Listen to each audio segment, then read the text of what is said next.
We have in this week's Parsha one of the hardest stories of the entire Torah.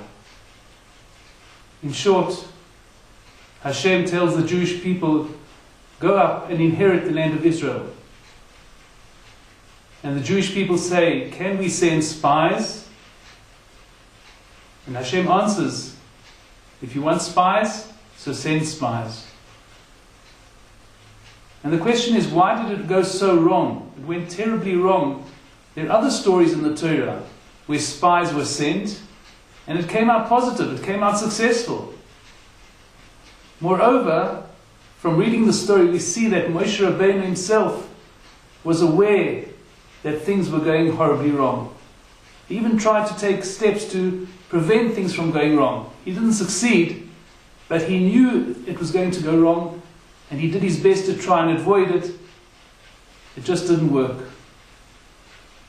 So why did it go wrong, and how did Moshe know it was going to go wrong? The answer is that when the people came to ask for spies, he saw that they were in a panic. And in a panic, you can't reason with someone, you can't argue with someone, you can't talk sense to a person, because he's in a panic, he's not listening. That's why, in a sense, Hashem's hand was forced. Hashem had to agree to let them send spies, because there's really no choice, there's no option. You can't reason with someone in a panic. And the question is, why were they panicking? Why were they in a panic? The answer is, because they didn't really trust Hashem. They didn't really believe that what Hashem is setting them towards is for their best interest. They felt that to trust Hashem is to lose control of their destiny and to head for disaster.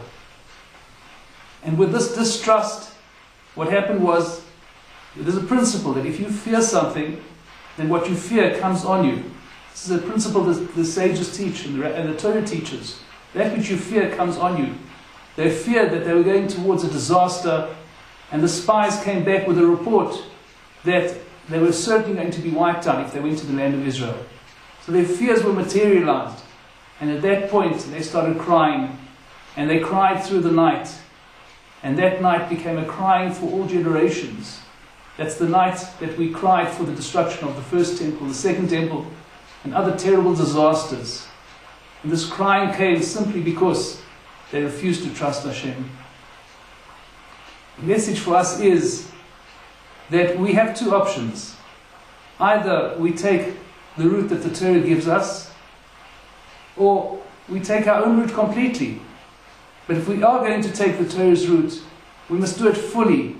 We must do it with trust. We must throw ourselves fully into it. This way, only in this way, can we taste the true success, the true beauty, and the true happiness that comes from Torah living.